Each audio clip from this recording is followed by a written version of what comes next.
This is Eugene Hernandez from the Film Society of Lincoln Center. Today for the New York Foundation for the Arts, talking about developing audiences with Eliza Hittman.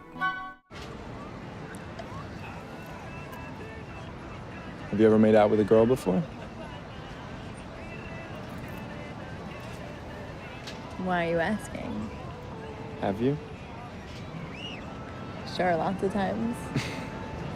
What's the big deal? No, I'm cool with it. There's no it, it's just hot when two girls make out. I'm not arguing. Okay.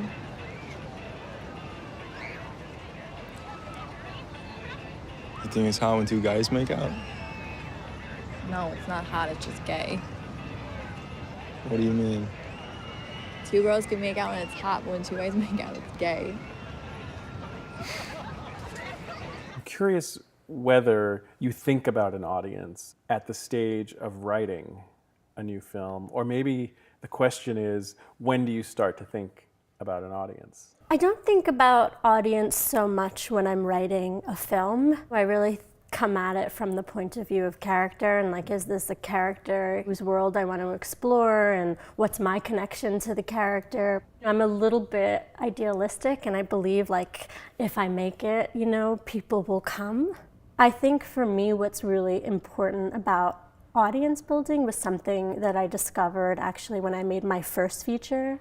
It Felt Like Love. It was a micro-budget movie about a young girl, and it deals with themes around adolescent obsession and her figuring out her worth in the world based on who's attracted to her. I Felt Like Love was a movie that I essentially self-released. I got a grant and we hired someone to help put it in theaters. It didn't have a distributor. It was through a lot of the kind of hands-on work that we put into the movie that helped it find an audience.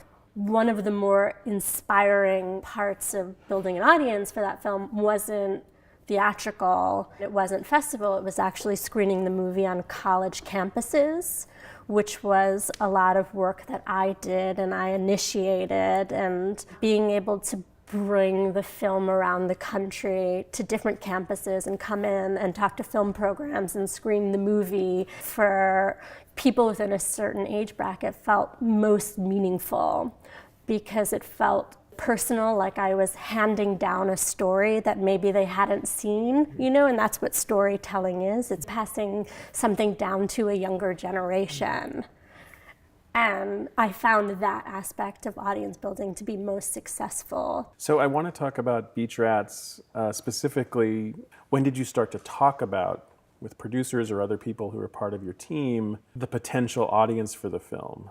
I think that when you are working intensely on a film, first you have to think about the film in and of itself and focus on the expectations that you can control. I have to make a strong film. I have to honor what I wrote. I have to not compromise on things that I care about, like how it's cast, where it's set, how it's shot, what the ending means. You really have to focus on what you can control, and that's first and foremost. And then once the film got into Sundance, then the conversation expanded, I would say. But for me as a filmmaker, I try and block all of that kind of discussion out at the moment where I'm really focused on making the movie. Is it hard to block out some of those conversations about the film's eventual life while making it? Or for you, is that really just part of the process? It's keeping that? I think that you always make work with a fear of failure sort of imminent, and you have to be able to sort of tackle that existential fear.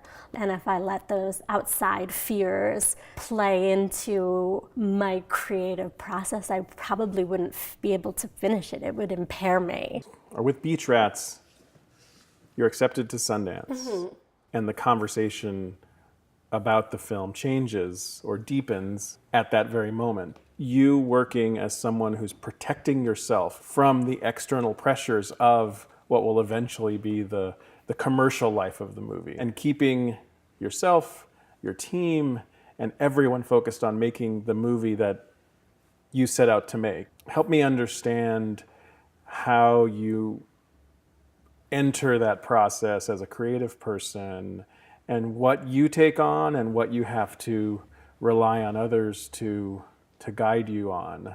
You know, I had a strong feeling from the start that it would be a competition film based on my relationship at the festival, you know, based on my relationships with the programmers and based on my belief in the work that I was doing. I didn't 100% expect that we were submitting the year we were submitting, because I shot the film at the end of August of 2016, and then we cut the movie in 6 weeks. And then I was sort of pushed into submitting, even though I'm happy that we did it.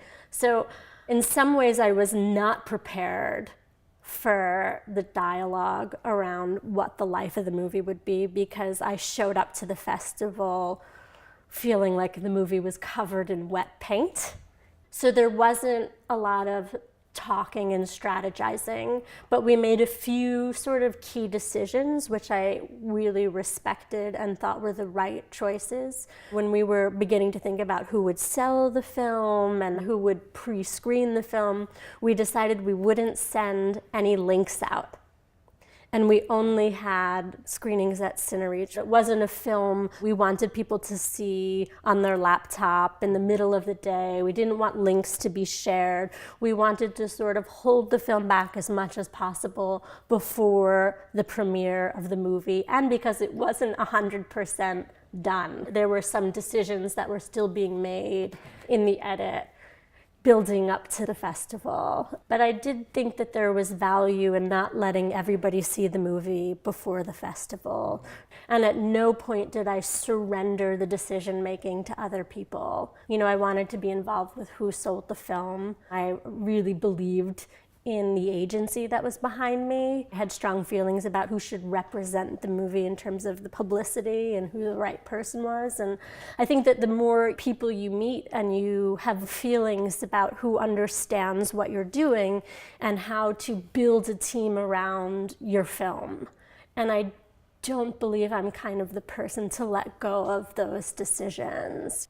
Casting those roles is as important as casting your actors and your DP and choosing your producers in a way. It's all a casting process. Who understands the intention of the work that you're trying to make and who is going to best represent it in the professional space. I wasn't at that first screening, but I understand from the very first screening, the film provoked It provoked a people, response from yes. the audience. It's taken me a long time to sort of develop perspective on what the feelings were in the room. It was right after Trump was elected, and there was this intensity to that year in a way that I will never forget. It was such a memorable year to be at Sundance with the Women's March and to premiere a movie in this Trumpian, dystopian era. When I initially started talking about beach rats, people felt that it was slightly dated, like this kind of like repression, it doesn't totally exist anymore. This kind of violence, why is it relevant? And then all of a sudden there was this emergence of violence that happened in the world, which I think, you know, was something that I was still trying to understand and talk about. For me, the movie I knew would hit in a complicated way.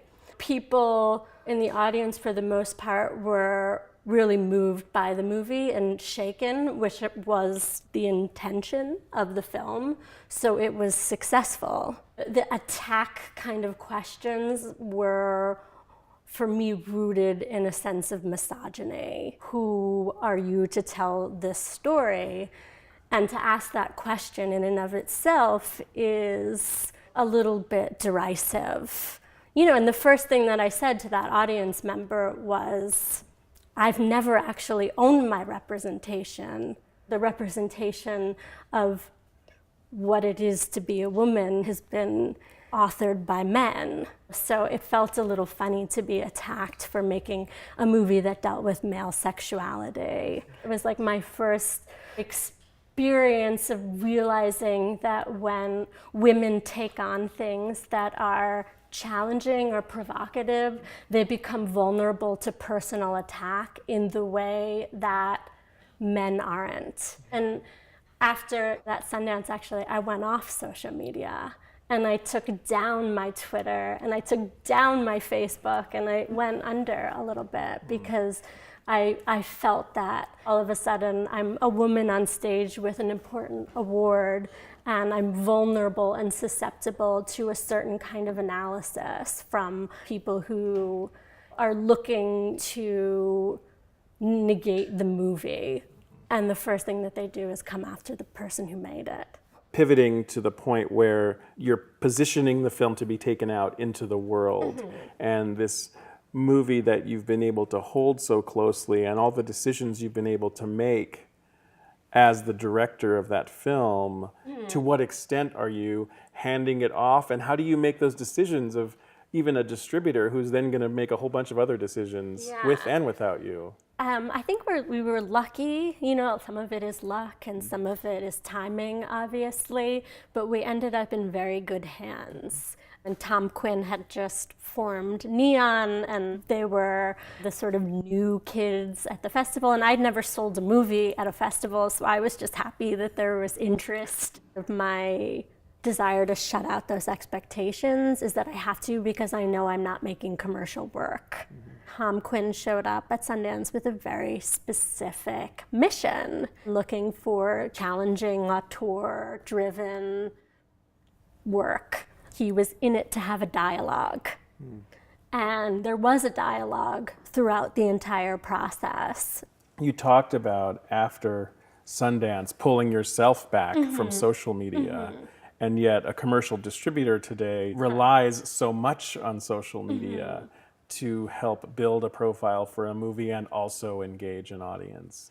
And did you come back around to having to engage? Was it reluctant? I didn't, actually. I feel reluctant about certain types of social media, and maybe I should be better and build a better online presence, but it's not a priority for me.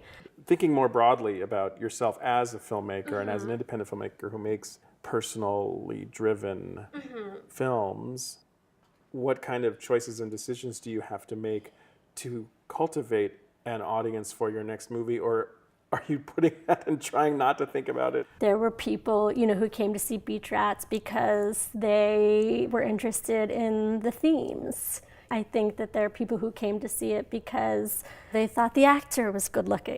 You can't necessarily know what's going to draw audiences to your work. I'm not thinking about the audience in terms of making the next movie. I'm just really approaching it from a point of view. Maybe some of that audience from Beach Rats will come back and maybe not, maybe new people will come. It's about what's being communicated and how it's being communicated. And I hope that I'm building an audience that's curious about what I have to say, regardless of the themes of the work.